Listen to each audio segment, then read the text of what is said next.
When powerful people face accusations, they have resources most of us can't imagine. Money for lawyers, connections to influence media coverage, and in some cases, access to state resources that are supposed to serve the public. Prince Andrew's latest scandal reveals exactly how far privilege extends and what happens when someone uses taxpayer-funded protection to go after the person accusing them of abuse. London's Metropolitan Police are now investigating whether Prince Andrew asked a police officer assigned as his bodyguard to dig up personal information on Virginia Giuffre back in 2011. According to leaked emails reported by the Mail on Sunday, Andrew provided the officer with Giuffre's date of birth and her confidential U.S. Social Security number, asking him to investigate whether she had a criminal record. The timing is crucial. This request came just hours before the Daily Mail was set to publish that now infamous photograph showing Andrew with his arm around 17-year-old Giuffre, with Ghislaine Maxwell standing beside them. Andrew allegedly told Queen Elizabeth's deputy press secretary that he'd given Giuffre's personal information to his personal protection officer for investigation, believing she had a criminal record in the United States. She didn't. Giuffre's family has confirmed she had no criminal record. But that's not really the point here. The point is what this request reveals about how Andrew approached his accuser, not with accountability or self-reflection, but with an apparent attempt to find ammunition to discredit her. It's unclear whether the officer actually complied with Andrew's request, but the fact that a member of the royal family allegedly tried to deploy state-funded police resources to run a background check on his sexual abuse accuser crosses a line that goes beyond personal misconduct into potential abuse of public office. This revelation comes at a particularly damaging moment for Andrew. Just days ago, on Friday, he agreed to relinquish his Duke of York title and other remaining royal honors after new emails emerged showing he'd remained in contact with convicted sex offender Jeffrey Epstein longer than he'd previously admitted. One of those emails is particularly revealing. On February 28, 2011, Andrew wrote to Epstein, "I'm just as concerned for you. Don't worry about me. It would seem we are in this together and we'll have to rise above it. Otherwise, keep in close touch and we'll play some more soon." He signed it HRH Duke of York, KG, denoting his title as Knight of the Order of the Garter. This email came months after the two were photographed together in Central Park, sparking public outrage. And it directly contradicted Andrew's claims during his disastrous 2019 BBC interview, where he said he'd cut off contact with Epstein in 2010. When you tell the public you ended a friendship, and then emails surface showing you were telling that person, "We're in this together," 12 weeks later, your credibility doesn't just take a hit, it collapses entirely. That BBC interview was a masterclass in how not to respond to serious allegations. Andrew failed to show any empathy for Epstein's victims. He offered bizarre explanations for his behavior, including the now notorious claim that he couldn't have been at the location Giuffre described because he was at a Pizza Express in Woking. He came across as tone-deaf, defensive, and completely disconnected from the gravity of what he was being asked about. The interview was so catastrophic that Andrew gave up all his public duties and charity roles shortly afterward in November 2019. He's been essentially exiled from royal life ever since. Virginia Giuffre accused Andrew of forcing her to engage in sexual acts against her will when she was 17 years old. She said she was trafficked to Andrew by Jeffrey Epstein and Ghislaine Maxwell, both of whom have been convicted of sex trafficking crimes. Maxwell is currently serving a 20-year prison sentence. Giuffre filed a civil lawsuit against Andrew in New York in 2021. In 2022, they reached an out-of-court settlement. Andrew didn't admit wrongdoing, but he did acknowledge Giuffre's suffering as a victim of sex trafficking. That acknowledgement matters because it shows Andrew couldn't completely deny the reality of what happened to her, even as he maintained his own innocence. Tragically, Virginia Giuffre died by suicide in April 2025 at the age of 41. Her posthumous memoir is being published this Tuesday, which means this scandal isn't going away anytime soon. In fact, it's only intensifying. Her family has been vocal about demanding further accountability. Her brother, Sky Roberts, called her a truth teller from the beginning and said the news about Andrew's titles being stripped vindicates his sister. But he's also calling for more.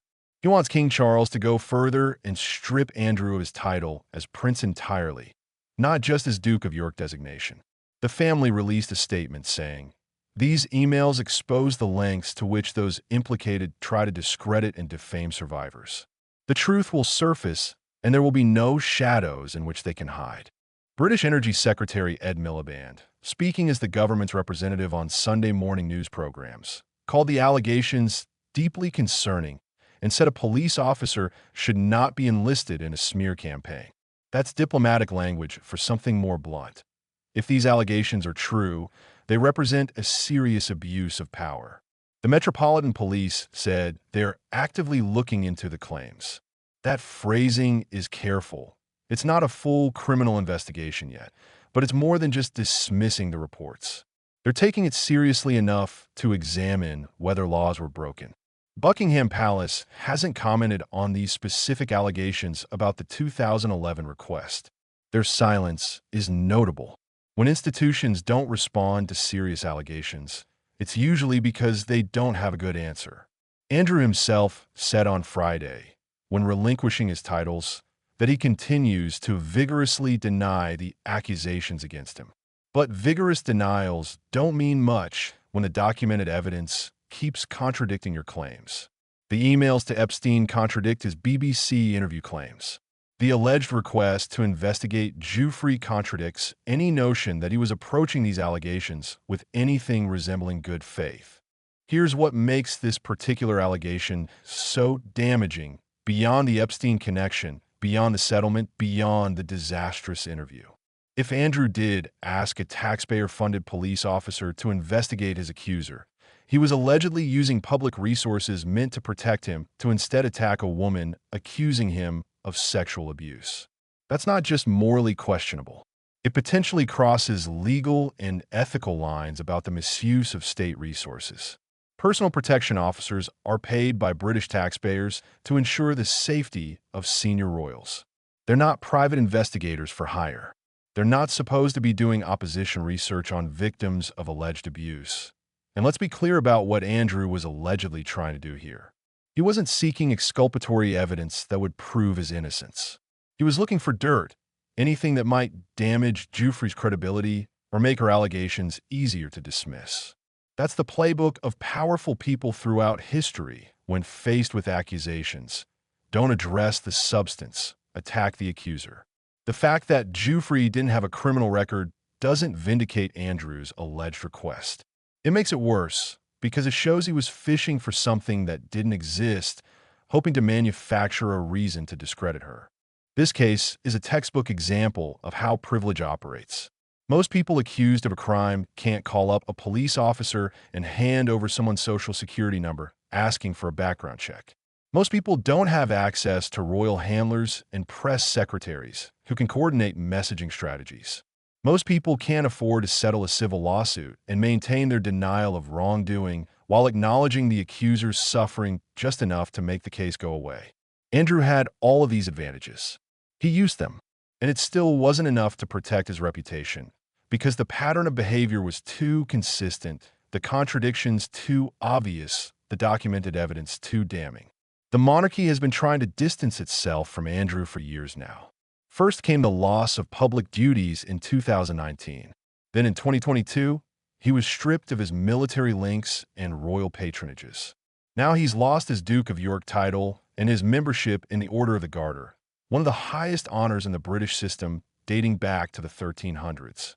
Each step has been reactive, responding to new revelations and mounting public pressure. The royal family hasn't gotten ahead of this scandal. They've been dragged along by it, removing Andrew's titles and privileges piece by piece as the evidence against his character has piled up. Giuffre's family is right to push for more. Stripping titles and honors is symbolic, but it doesn't address the fundamental question. Should someone who allegedly abused his position and connections face actual legal consequences, not just social embarrassment? The Metropolitan Police investigation into whether Andrew misused police resources is a step toward accountability, but it's focused on one specific alleged act in 2011. It doesn't address the broader accusations Giuffre made, which Andrew settled without admitting fault. That's often how these cases end for powerful people. They face social consequences, reputational damage, maybe some institutional sanctions. But actual legal accountability remains elusive, especially when settlements with non-disclosure provisions keep the full truth from public view.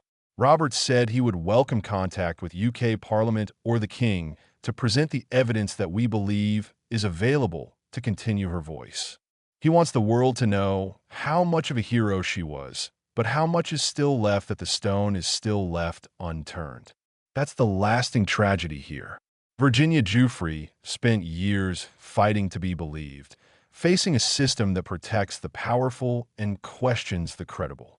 She reached a settlement that acknowledged her suffering but didn't establish Andrew's guilt. And now she's gone, while Andrew loses his titles but maintains his denial. The Prince Andrew scandal isn't just about one man's alleged misconduct. It's about how institutions respond when powerful people are accused. It's about whether privilege can insulate someone from accountability indefinitely, or whether public pressure and documented evidence can eventually force consequences. It's about whether we believe survivors when they speak up, especially when they're accusing someone with resources, connections, and institutional protection.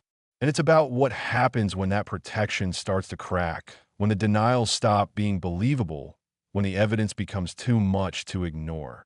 Andrew has now lost virtually everything except his title as prince.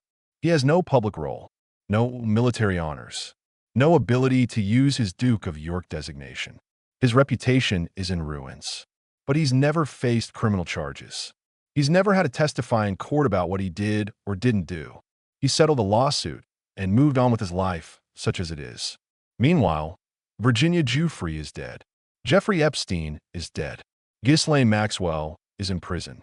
And the investigation into whether Andrew misused police resources to attack his accuser is just beginning, 14 years after the alleged incident. That timeline tells you everything you need to know about how justice works for the powerful versus the powerless. The scandal breaks in pieces over years, with each revelation forcing another concession, but never the full reckoning. The institutions protect their own until protecting them becomes too costly, and then they distance themselves just enough to survive.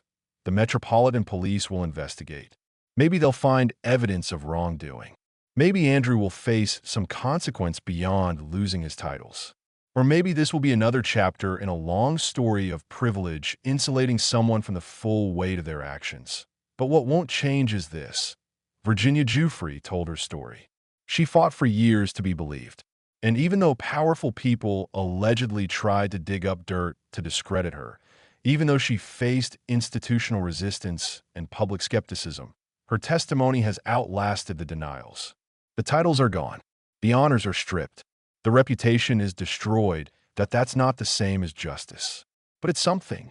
And for survivors watching this unfold, maybe that's what matters most. The knowledge that even princes can't lie forever, and that eventually the truth finds its way out.